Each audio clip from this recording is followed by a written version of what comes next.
장 14절에서 15절의 말씀입니다. 두 구절 우리 한 목소리로 합독하며 읽도록 하겠습니다. 마가복음 1장 14절 15절입니다. 시작. 요한이 잡힌 후 예수께서 갈릴리에 오셔서 하나님의 복음을 전파하여 이르시되 때가 찼고 하나님의 나라가 가까이 왔으니 회개하고 복음을 믿으라 하시더라. 아멘. 오늘 하나님의 복음이라는 제목을 가지고 원로 목사님 나오셔서 말씀을 전해주시겠습니다. 풍성한 은혜가 있기를 바랍니다.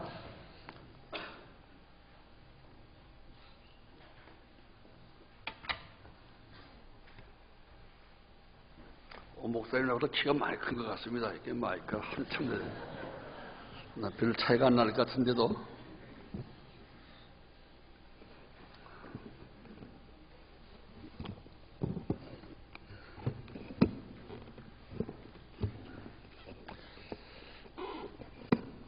요즘 주일마다 나와서 오 목사님 설교를 들으면서 제 마음에 느끼는 감정은 우선은 은혜 받는다 못 받는다가 아니고 우선 마음이 좀 놓인다 하는 생각이 요즘 듭니다. 설교를 들으면서 마음이 놓인다는 말은 좀 덕스럽지 못한 말처럼 들리지만은 목사인 저에게는 마음 놓이는 설교가 우선 마음이 놓입니다. 설교는 하나님의 말씀을 전하는 것입니다. 그렇기 때문에 설교하는 사람을 복음을 전하는 자 혹은 또 메신저 전하는 사람에게 가장 중요한 것은 말씀을 전하라고 하신 그 분의 말을 정확하게 그대로 전하는 것이 우선 제일 첫째입니다. 아무리 재미있게 전하고 아무리 아주 감동 있게 전해도 말하는 사람의 말을 제대로 전하지 않으면 아주 나쁩니다. 하나님의 말씀이 생명의 말씀이기 때문에 말씀을 전하는 데에 가장 중요한 것은 정확하게 들은 그대로 전하는 게 우선 첫째예요. 아멘입니까? 이거 잘 기억해야 돼요.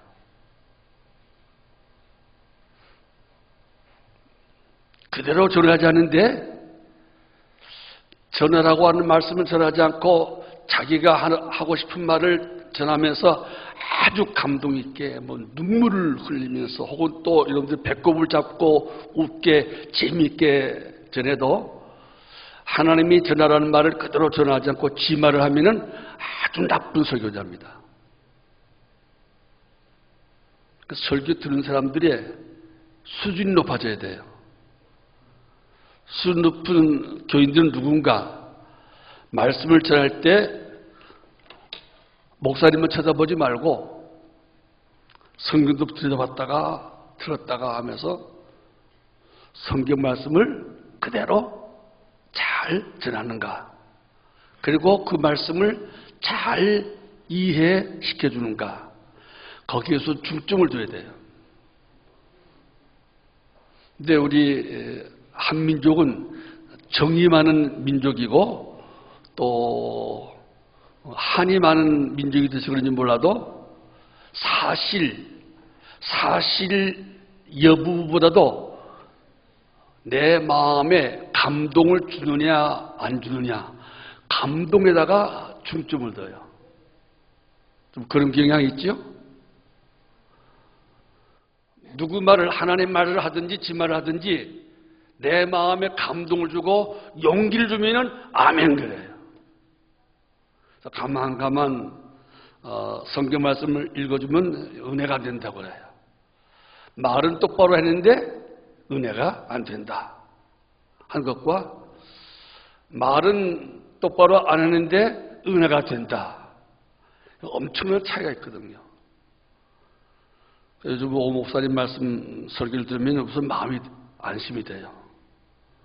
성경 말씀을 한 절 한 절 읽으면서 그 말을 그대로 전하고 그 말이, 그 말 속에서 성경에서 하나님이 하시고자 하는 말씀이 무엇인지, 하나님의 의도, 하나님의 그 마음을 그대로 잘 전달하니까, 하나님의 말씀과 의도를 잘 전달하면 설교는 잘하는 거예요. 뭐 고함을 지르고 안 지르고 그런 관계없어요. 여러분도 좀 고함을 질러야지 문제가 되지요. 가만가만 이야기하면 졸리고, 아무리 큰 소리 쳐도 딴소리 하면 안 되는 거예요. 물론 같은 값이면은 뭐 좀 눈물 나게도 하고 배꼽을 잡고 웃기게도 하면 더 좋을 수도 있겠지요. 수준 낮은 교인들에게는, 나 수준 높은 교인들은 안 그렇습니다. 박사들끼리 모인 데는 별로 웃기지 않아도 잘 듣고 일월에 맞고 원칙이 맞으면 다 은혜 받습니다. 다 아멘 합니다. 아무튼 그걸 좀 명심하고, 설교라는 것이 무엇인가, 어떻게 하는 것이 설교를 잘하는 것이고, 어떤 설교자가 정말 좋은 설교자인가를 좀 잘 이해하고 설교를 들으시기 바랍니다. 어디 가서든지 재미있기만 하면 잘하는 설교가 아니에요. 눈물이 뚝뚝 떨어지게 한다고 해서 잘하는 설교가 아니에요. 하나님 말씀, 성경 말씀을 그대로 전하면서 그 말씀의 진정한 의미, 핵심을 잘 지적해 주는 것이 설교를 잘하는 거예요. 좋은 설교예요. 아시겠습니까? 아무 때나 아멘 하지 말고, 아무 때나 눈물 찔찔 짜지 말고 좀 정신 차리고 설교를 드려야 되는데, 아무튼 오 목사님 설교가 감동이 있고 없고는 떠나서 우선 제 마음에 안심이 돼요. 하나님 말씀을 그대로 전하는구나. 그러면 일단 됐어요. 감동을 이제 성령께서 하시는 거니까. 오늘 성경 말씀 제가 제목을 하나님의 복음이라고 했습니다. 14절에 있는 그대로, 요한이 잡힌 후 예수께서 갈릴리에 오셔서, 예수님이 처음으로 설교하신 것입니다. 처음으로 말씀을 전하는 장면이에요. 요한이 예수님의 선구자로서의 할 일을 다 하고 감옥에 갇힌 다음에 예수님이 이제 나타나셔서 하신 말씀이에요. 예수님이 제일 처음에 전파하신 것이 무엇입니까? 하나님의 복음을 전파했다 그랬어요. 뭘 전파했어요? 하나님의 복음을 전파했다. 그러니까 복음이 중요한 거지요. 그것도 하나님의 복음이에요. 세상 복음이 아니고 무슨 출세하고 성공하고 병나는 그런 의학적인 복음이 아니고 하나님의 복음을 전했어요. 복음이란 말이 무슨 말입니까? 한문 그대로 하면 복된 소리, 복된 소식이에요. 복된 소식. 우리에게 복이 되고 우리에게 행복을 주는 소식, 그것이 복음이에요. 유앙겔리조라는 그 말은 복이라는 말도 되지만은 기쁘다는 말도 돼요. 그러니까 복음은 다르게 말하면 기쁜 소식, 기쁜 소식. 또 복음이라는 말은 다른 말로 하면 좋은 소식, 굿 뉴스. 요즘 저는 뉴스를 안 봅니다. 왜 제가 뉴스를 안 볼까요? 왜 안 볼까요? 뉴스를 보지도 않고 듣지도 않아요. 왜 그럴 것 같아요? 다 아시겠지만은 별로 굿 뉴스가 없어서 아주 나쁜 소식만 들으니까, 나쁜 소식 보니까 내 마음이 나빠져요. 기쁜 소식이 아니니까 내 마음이 슬퍼져요. 복된 소식이 아니니까 내 마음이 불행해져서 저 피하려고 열심히 듣는 사람이 있으니까 내 대신, 우리 한 사람이 열심히 듣더라고요. 그래서 내 대신 우리 한 사람이 열심히 들으니까 나까지 들을 게 뭐 있나. 그래서 요즘 뉴스는 잘 안 듣습니다. 보지도 않습니다. 굿 뉴스가 없어서 그래요. 복음이 없어서 그래요. 예수님께서는 하나님의 복음, 하나님이 주시는 복음이에요. 사람이 주는 복음이 아니고 하나님의 복음을 전파했다 이 말이에요. 제일 처음에 한 일이 무슨 일입니까? 하나님의 복음을 전파하셨다. 복음이 중요한 걸 알겠지요? 또 복음 중에도 하나님의 복음이 중요하다는 걸 알겠지요?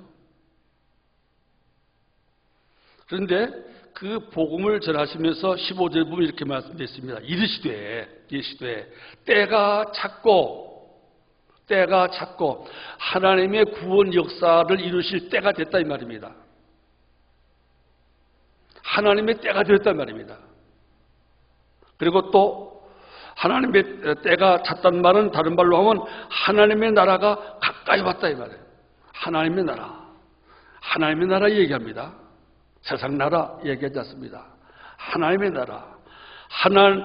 나라가 가까이 왔으니, 또 쉽게 하면 그 가까이 온 하늘나라에 들어가기 위해서는, 하늘나라에 들어가려면은 뭐가 필요한가 이 말씀이에요. 하나님의 나라가 가까웠는데 그 하나님의 나라에 들어가서 하나님과 더불어 하나님 주시는 영생을 누리기 위해서는 무엇을 해야 되는가? 간단해요. 두 가지예요. 회개하라, 믿으라. 믿으라가 먼저입니까? 회개하라가 먼저입니까? 간단하죠. 회개하라가 먼저예요. 회개하고 믿으라 이거예요.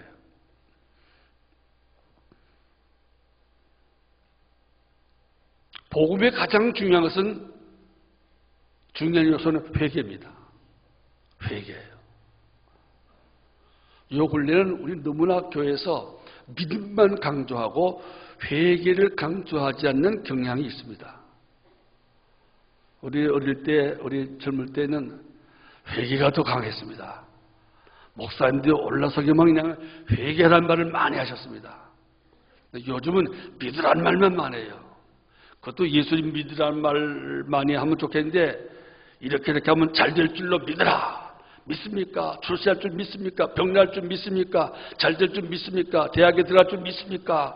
그러면 아멘 하고 그러는데, 물론 믿음도 중요하지만은 믿음보다 주님께서 먼저 말씀하신 것은 회개예요. 회개하고 믿으라. 믿는데 뭘 믿는 거예요? 복음을 믿으라. 오늘 이 회개와 믿음에 대해서 간단하게 얘기하려고 합니다. 방송에서 띄어놓은 자료 좀 주실래요?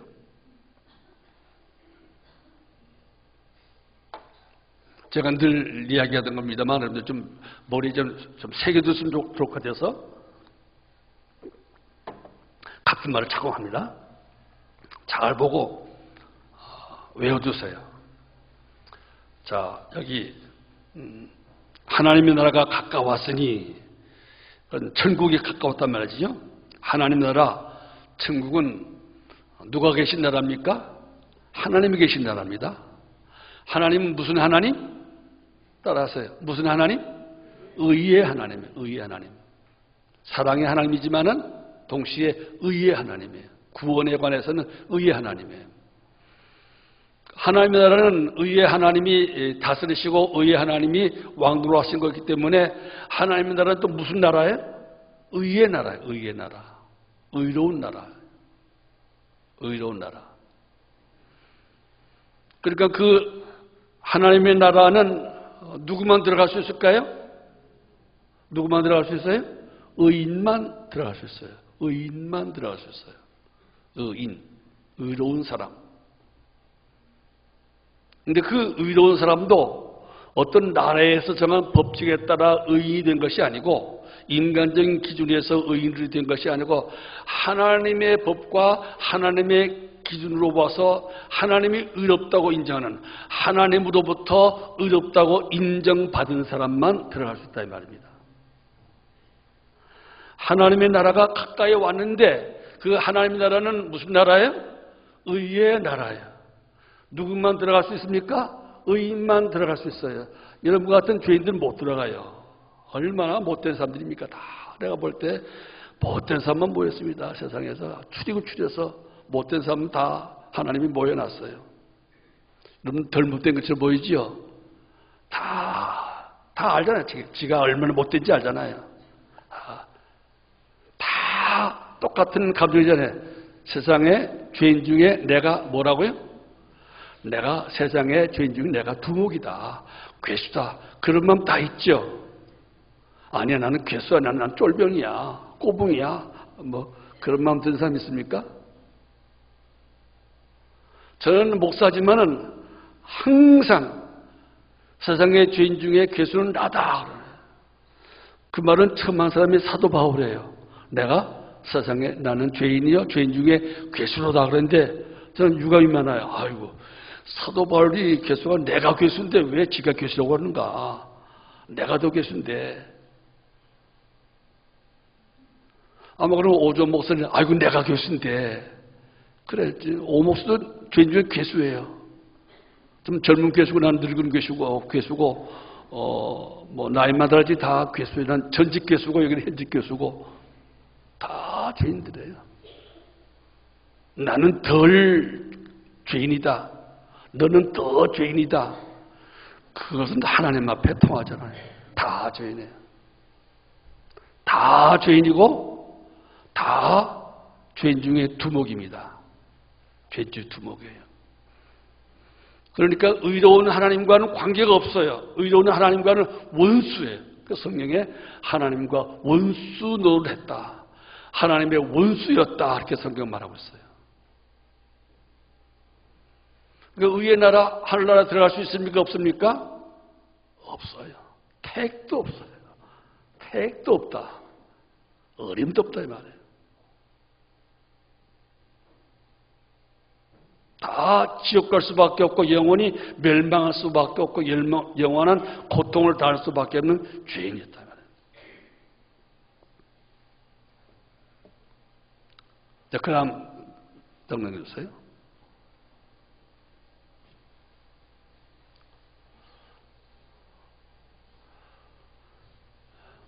자, 그렇다면 죄인이 의인이 되어야 의의 나라 하늘나라, 하나님 나라에 들어갈 수 있는데 그러려면 죄를 용서받아야지요. 수학 공식으로는 마이너스, 빼기. 제가 여러 번 보여줬으니까요. 꼭 외워두시기 바랍니다. 공식처럼. 우리가 구원받으려면 하나님의 나라에 들어가려면 죄가 없어져야 돼요. 죄를 없애야 돼요. 죄가 빠져나가야 돼요. 죄가 빼져야 돼요. 근데 우리 힘으로 죄를 없앨 수 있을까 없을까요? 우리 모두가 다 경험하잖아요. 내 힘으로는 내가 죄 하나도 없앨 수 없더라. 오호라 나는 곤고한 자로다. 누가 나를 이 사막에 몸에서 나를 구원하리요. 내가 원하는 바 선을 행하지 아니하고 원치 않은 바 자꾸만 악만 행하더라. 죄만 행하더라. 이 우리 모두의 경험이잖아요. 사실이지 않습니까? 그러니까 우리 힘으로는 도무지 죄를 하나도 나쁜 버릇 하나도 못 고쳐요. 고친 것처럼 보이지만 완전하게 뿌리채 나쁜 버릇, 나쁜 습관 하나 뿌리채 뽑은 건 하나도 못 뽑아요. 하나도 못 봐요. 그만큼 우리는 우리 힘으로는 죄를 없앨 수 없어요. 죄를 없앨 수 없으니까 여전히 죄인인 거예요. 그러니까 우리는 절대 하나님 나라에 들어갈 수 없는 거예요. 죄를 완전히 용서받아서 죄를 완전히 빼서 우리가 너는 무죄다. 우선 정확하게 무죄 판결을 받아야만 어느 나라에 들어갈 수 있습니까? 하나님의 나라에 들어갈 수 있다. 아멘? 죄가 눈곱만큼도 있으면 안 돼요. 완전하게 죄가 없어져야만. 그래서 너는 진짜 무죄다. 그래서 선고받아야만 돼요. 그래야 우리 또 마음 평화가 있어요. 만고 불변의 진리 가운데 하나는 죄가 있는 곳에는 반드시 벌이 있다는 거예요. 죄 지면은 항상 불안하지요. 저는 목사노를 오래 했지만은 예수를 70년 이상, 70년 가까이 믿어왔지만은 지금도 무슨 죄를 짓고 나면은 불안해요. 다 무슨 예감이 오지요? 죄 지으면은 무슨 예감이 와요? 뭐가 찜찜한데 언젠간 내가 벌을 받지. 언젠간 벌을 받지. 주일날 예배도 안 드리고 어디 놀러 가면 어떡하지요? 다 운전할 때 찜찜하지요. 사고 날 것 같은데. 사고 날 것 같은데. 내가 주일날 오전 예배도 안 드리고 일부 예배도 안 드리고 예배 완전히 빼먹고 이렇게 내가 놀러 갔는데 찜찜하단 말이죠. 꼭 뭘 받을 것 같은 예감이 들어요? 벌 받을 것 같은 예감이 드는데 근데 그 예감이 맞아요, 안 맞아요? 또 맞아요. 그날 벌 받든지 다음 주에 벌 받든지 아무튼 아는 내가 벌 하면 또 내 아들이 벌 받든지 딸이 벌 받든지 손자가 벌 받든지 나하고 관계없이 지죄 때문에 벌 받지만 또 내 생각에는 아이고 이 할아비가 잘못했더니 손자가 벌 받는구만 하고 뭔가 죄짐은 불안해요. 마음에 기쁨이 없어져요. 사실 그래요. 죄인 곳에는 반드시 벌이 있습니다. 불안이 있습니다. 공포가 있습니다. 그래서 우리 마음에 기쁨이 없는 거예요. 우리 마음에 행복이 없는 거예요. 그런 사람에게 복음, 기쁜 소식, 좋은 소식, 복된 소식이 지금 주님이 전하는 거예요. 지금. 자, 그 다음 글 보내주세요. 보여주세요. 다음. 이렇게 우리가 죄를 없애는 게 급선무고 다음에 필요한 것은 우리가 의인이 되어야 돼요. 단순히 죄가 없다고 해서 하나님의 나라에 들어가는 게 아니고 의인이 되어야만 하나님의 나라에 들어갈 수 있습니다. 왜? 하나님은 의의 하나님이고 하나님의 나라는 의의 나라이기 때문에 의인만이 들어갈 수 있어요. 의인만이 들어갈 수 있어요. 근데 의인은 어떻게 의인 됐는가? 성경에 보면은 로마서 특별히 5장 6장에 보면은 하나님 말씀을 순종해야 의로워질 수 있습니다. 우리가 왜 죄인 되었는가를 알면 돼요. 하나님 말씀에 불순종함으로 우리가 죄인 되었다고 했습니다. 따라서 정말 의인 되려면 하나님 말씀을 순종해야 되는데 하나님 말씀을 1.1핵도 빠뜨리지 아니하고 완전 무결하게 다 순종하고 다 지켜야만 의롭다함을 얻을 수가 있습니다. 의인 될 수가 있어요. 성경 말씀을 1.1핵 한 핵도 한 글자도 빠뜨리지 아니하고 다 지켜야 다 순종해야 우리가 의로워질 수 있습니다. 하나님이 보시는 의인 될 수 있는 거예요. 근데 그것이 또 가능한가요? 불가능해요. 내가 지은 죄를 완전히 없애는 것도 불가능한 것이고 우리 인간의 힘으로 이미 죄로 말미암아 타락한 인간이 하나님의 말씀을 하나님 명령을 다 순종하는 것도 불가능한 거예요. 그래서 우리는 영원히 고통을 당하고 영원히 괴로움을 당하고 영원히 불행을 당할 수밖에 없게 되어 있습니다. 행복할 수가 없는 거예요. 기쁠 수가 없습니다. 그런 우리들에게 지금 하나님께서 예수님께서 복음을 전하는 거예요. 복음을 믿으라 그런 거예요. 회개하고 그 다음에 믿는데 복음을 믿으라 이 말이에요. 회개는 무슨 죄를 회개해야 돼요? 내가 지은 죄를 회개하고 그 다음에 복음을 믿으라. 그러면 하나님의 나라에 들어갈 수 있다. 가까이 온 하나님 나라에 들어갈 수 있다. 하나님의 나라가 가까워요. 가까웠지만은 어떻게 해야 들어가요? 내 죄를 회개하고 복음을 믿어야 들어가요. 뭐가 먼저입니까? 내 죄를 회개하는 게 먼저입니까? 복음을 믿는 게 먼저입니까? 회개가 먼저. 단순해요. 간단하지. 고민할 것도 없어요. 성경 그대로 있지 않습니까? 예수님이 믿고 회개하라고 하지 않았어요. 회개하고 그 다음에 믿으라. 회개하고 전제. 우리 기독교 교훈의 처음은 예수님은 그 사역을 처음 하신 말씀이 회개하라는 말로 시작하셨어요. 회개하라는 말로 예수님의 생애를 시작하셨다 이 말이에요. 기독교는 회개로 시작하고 회개로 끊는다고 해도 과언이 아닙니다. 회개로 우리가 죄 사함 받아서 회개하고 예수 믿고 구원받아서 죽을 때까지 회개하다가 마지막 죽을 때도 회개하고 죽어야 돼요. 마지막 죽을 때까지도 회개하고 죽어야 돼요. 회개가 이렇게 중요해요.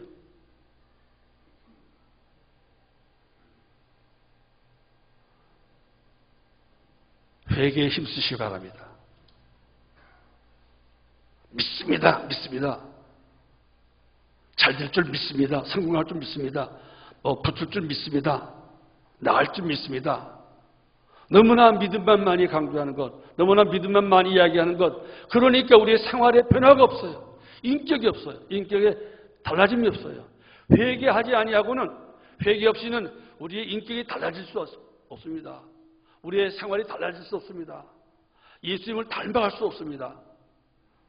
그러니까 예수 믿는 사람 욕먹는 겁니다. 예수 믿어도 달라진 게 없다. 예수 믿어도 우리와 다른 게 뭐 있느냐. 똑같이 거짓말하고 똑같이 싸우고 똑같이 맨날 중상모략하고 똑같이 시기 질투하고 다른 게 뭐 있냐. 달라진 게 뭐 있냐.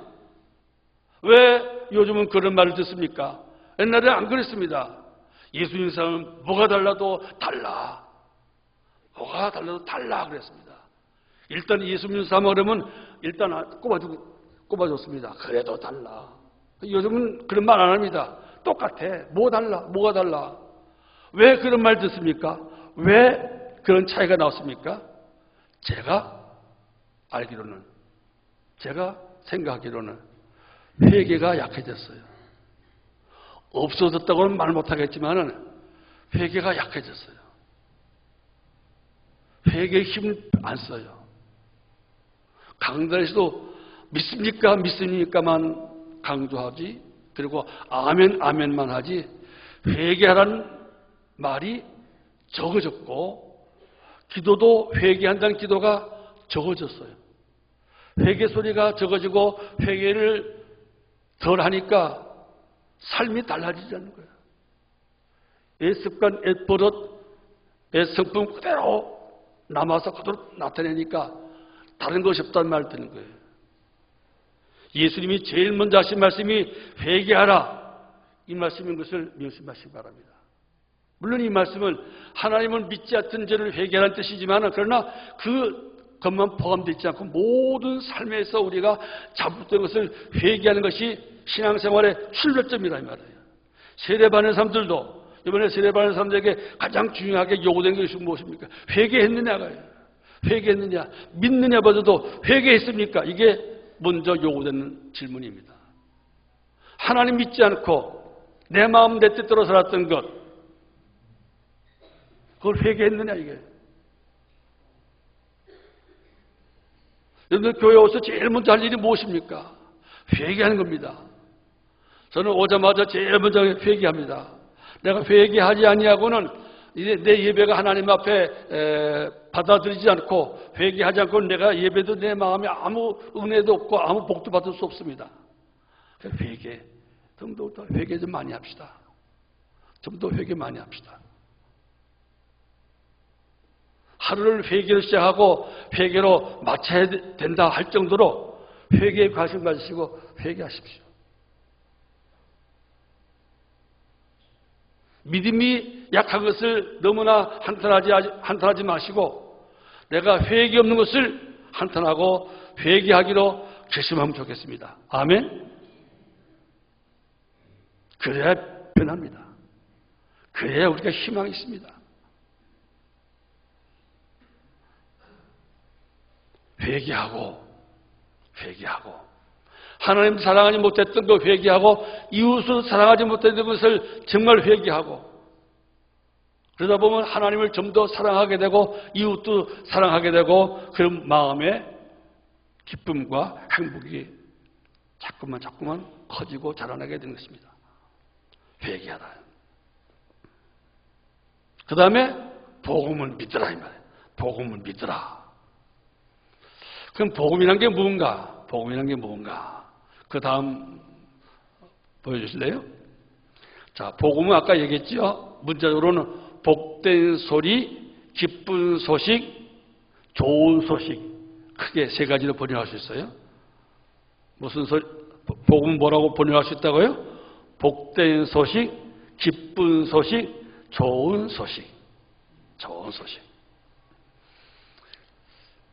그럼 복음에 이걸 기쁜 소식이라는 것은 크게 두 가지나 할 수 있습니다. 하나는 하나님의 아들인 예수님께서 우리를 대신해서 혹은 대표해서 따릅시다. 예수님이 우리를 대신하여 우리를 대표하여 우리가 받아야 될 죄의 벌을 대신 받아주셨다는 거예요. 대신 받아줌으로 말미암아 내 죄가 다 없어졌다는 것. 이것이 기쁜 소식이고 즐거운 소식입니다. 여러분 현대 민주주의 국가에서는 누구 대신에 벌을 대신 받아줄 수가 없습니다. 물어본 적이 변호사 있으니까 물어보세요. 변호사가 변함해서 이 아들이 살인죄를 저질렀는데요. 어머니가 대신 죽겠답니다. 그 변호사가 어머니 대신 죽여주시고 아들 놔주세요 하고 변호사가 암만 변호해도 재판관이 노합니다. 변호사가 눈물 뚝뚝 흘리면서 변호사님 이 어머니가 이 아들 하나밖에 외아들인데요. 나이 45세 낳은 하나밖에 없는 아들인데요. 이 아들은 죽겠답니다. 이 어머니의 가력한 마음과 어머니의 그 심정을 살펴주시고 대신 어머니를 죽여주시고 이 아들을 놔달라고 이 변호사가 눈물 흘리며 감동 있게 변호를 하고 또 어머니가 나와서 눈물 흘리면서 변호사님, 판사님 나를 대신 죽여주세요. 이 늙은이 죽여주세요. 한다고 해도 눈 하나 깜짝하지 않습니다. 눈은 깜짝하겠지만은 그래도 안 됩니다. 마음은 이해하지만은 그런 부부 없습니다. 그러나 옛날에는 안 그랬어요. 옛날에는 그 왕에 따라 그것도 재판관에 따라서 대신 죽어주겠다는 사람이 있으면 그걸 받아들인 적이 있습니다. 어떨 때는 돈을 받고 대신 죽어주는 사람도 있고 또 돈을 주고 대신 죽을 사람을 사서 대신 죽게 하고 그 가족들에게 돈을 주는 그런 일도 있고 어떤 때는 아까 말한 너무나 사랑하는 사람을 위해서 대신 죽어주는 것도 있고 저 대신 죽어주는 그런 제도가 옛날에 있었어요. 고대에는. 성경 기록할 당시만 해도. 지금은 없습니다. 그런 고대의 습관과 고대의 전통을 따라서 생각해야 돼요. 예수님께서 하나님의 아들 예수님께서 내 대신 벌을 받아주시고 내 대신 죽어줬다. 그것이 복음이라는 거예요. 그것이 복음이에요. 복된 소식, 좋은 소식. 폐에 암이 생기고 간에 암이 생겨서 이식하지 않으면 살 수 없는 사람에게는 뭐가 복음이겠습니까? 누군가가 대신 이식할 사람이 생겼다. 나에게 폐를 이식하고 간을 이식해 줄 수 있는 혹은 심장을 이식할 수 있는 사람이 생겼다. 그게 제일 기쁘고 즐거운 소식이고 좋은 소식, 굿 뉴스일 것입니다. 우리 죄인들에게 가장 좋은 소식은 누군가? 내 대신 누가 죽어줬다는 거예요. 근데 그분이 예수님이라는 거예요. 하나님의 아들이라는 거예요. 그래서 복음이라는 것은 죄인을 위해서 예수님께서 대신 돌아가셨다. 나의 죄를 위해서 예수님이 대신 돌아가셨다. 이것이 복음이에요. 그리고 그 예수님을 믿고 회개하기만 하면은 하나님 모든 죄를 다 용서하신다. 이게 복음. 복음의 두 가지 내용은 그거예요. 회개만 하면은 지난 모든 죄를 다 용서해 주신다더라. 이게 복음이에요. 복음의 첫째 요소. 뭐만 하면은 하나님을 믿고 하나님 앞에 나와서 회개만 하면은 모든 죄를 다 용서해 주신다더라. 이게 복음의 첫째 요소고, 둘째로는 예수님을 믿기만 하면은 우리를 의인으로 여겨 주신다더라. 믿기만 하라. 그러면 하나님께서 우리를 죄인으로 보지 아니하시고 의인으로 여겨주신다더라. 회개만 하라. 믿기만 하라. 쉬워요, 어려워요? 사실 쉬운 거예요. 회개하는 것 어려워 보이지만 얼마나 쉬운 겁니까? 네가 네 힘으로 감옥에서 70년 벌을 받고 마지막에 죽어야 된다. 그게 아니고 정말 잘못을 뉘우치기만 하면 모든 죄를 용서하신다. 하나님이 얼마나 좋은 소식이에요. 얼마나 기쁜 소식입니까? 얼마나 복된 소식입니까?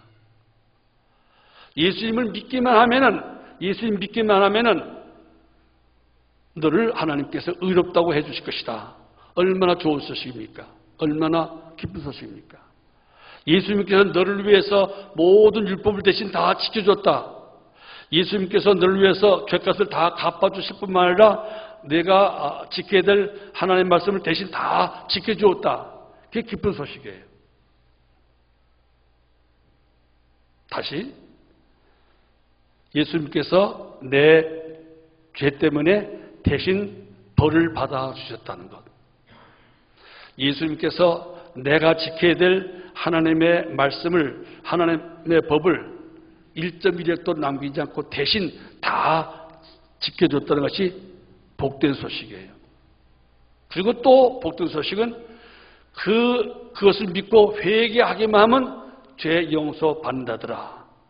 예수 믿기만 하면 하나님께서 우리를 의롭다고 여겨주신다더라. 이것이 복음의 핵심이고 복음의 요소입니다. 그 복음이 무엇인가를 잘 이해하셔야 돼요. 다음 거 또 있던가요? 방송실 다음 거 또 있던가 없는 거 모르겠네요. 네. 믿기만, 회개만 하면은 우리의 죄가를 모두 용서해 주시고, 믿기만 하면은 우리를 의인으로서 인정해 주신다는 것. 이게 복음의 요소고 복음의 핵심입니다. 이걸 좀 알면 좋겠어요. 이걸 세례받는 분들도 이미 교육을 받았겠지만은 그걸 좀 알고 받으면 좋겠어요. 복음이 무엇인가? 복음이 무엇인가? 저는 제가 23살, 4살 되던 때까지 사실은 고백한데 이 복음의 진정한 의미를 몰랐습니다.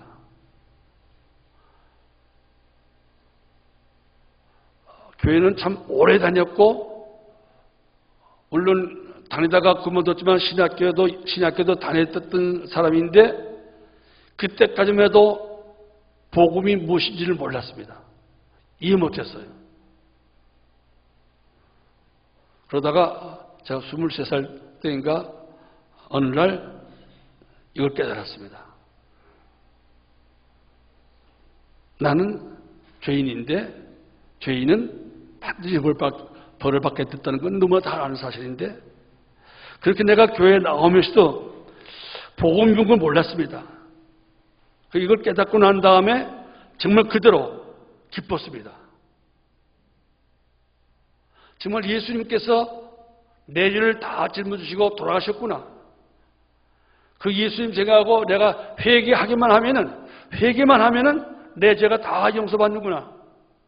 예수님께서 내 대신 모든 말씀을 다 순종했구나. 그 예수님을 믿기만 하면 나는 의인이 되는구나. 너무나 단순하고 간단한 것인데 그걸 깨닫고 난 다음에 그야말로 복음이라는 말답게 마음이 기뻐졌어요. 기쁜 소식이 돼서 내 마음에 기쁨이 왔고 또 그것이 얼마나 나에게는 좋은 소식이었고 또 내 마음에 복이 되었습니다. 행복이 되었습니다. 그래서 정말 기쁜 소식, 복된 소식, 좋은 소식이라는 것이 내 마음에 정말 절실히 와 닿았습니다. 그래서 이 말씀들을 하고 싶습니다. 복음이 무엇인가? 회개하면은 죄를 용서해 주시는 하나님, 예수님을 믿는 것.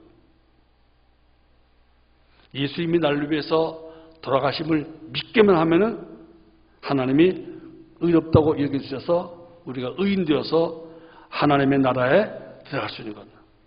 하나님 때가 찼고 하나님 나라가 가까웠는데 회개하지 아니하고 믿지 않는 게 얼마나 안타까운 일입니까? 하나님 나라가 멀리 왔다면 여유가 있겠지만 하나님 나라가 가까이 왔어요. 때가 찼어요. 지금 회개하지 않고 지금 복음 믿지 않으면 이 하나님 나라에 들어갈 수 없다 이 말이에요.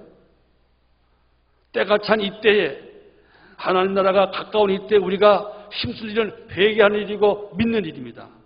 특별히 회개에 좀 힘을 쓰십시오. 회개 아니하고는 구원받지 못합니다. 복음 믿지 않고는 구원받을 수 없습니다. 이번에 세례받는 분들이, 학습받는 분들이 진정으로 복음이 무엇인지를 깨닫고 회개하는 경험이 있으면 좋겠습니다. 복음이 무엇인지를 이해하고 믿는 마음 갖고 이번에 세례받았으면 참 좋겠습니다. 또 다른 분들도 마찬가지입니다. 저처럼 10년을 예수 믿고도 아직 복음의 뜻이, 복음의 핵심을 모르고 복음을 믿지 못해서 마음의 구원에 확신이 없고 평안이 없는 사람이 있다면 진실로 자기 죄를 회개하고 예수님의 십자가의 그 공로를 믿고 꼭 구원받았으면 좋겠습니다. 확실하게 나는 구원받았다. 적어도 나는 구원받은 것만은 확실하다. 내 죄가 다 용서받은 것만 내가 확실히 믿는다. 내가 정말 하나님이 보실 때 내가 의인이 된 것을 내가 믿는다. 그 믿음 정도는 있으면 좋겠습니다. 최소한도. 세상적인 복음 받지 않아도 괜찮습니다. 복 받고 죽은 사람이나 세상 복을 누리지 못하고 죽은 사람이나 똑같습니다. 죽음은 또 평등합니다. 너무나 세상 성공에 신경 쓰지 마십시오. 너무나 건강에 신경 쓰지 마세요. 돈에 신경 쓰지 마세요. 출세에 신경 쓰지 마세요. 우리 출세하려고 예수 믿는 거 아닙니다. 건강하려고 예수 믿는 거 아닙니다. 잘 되려고 예수 믿는 거 아닙니다.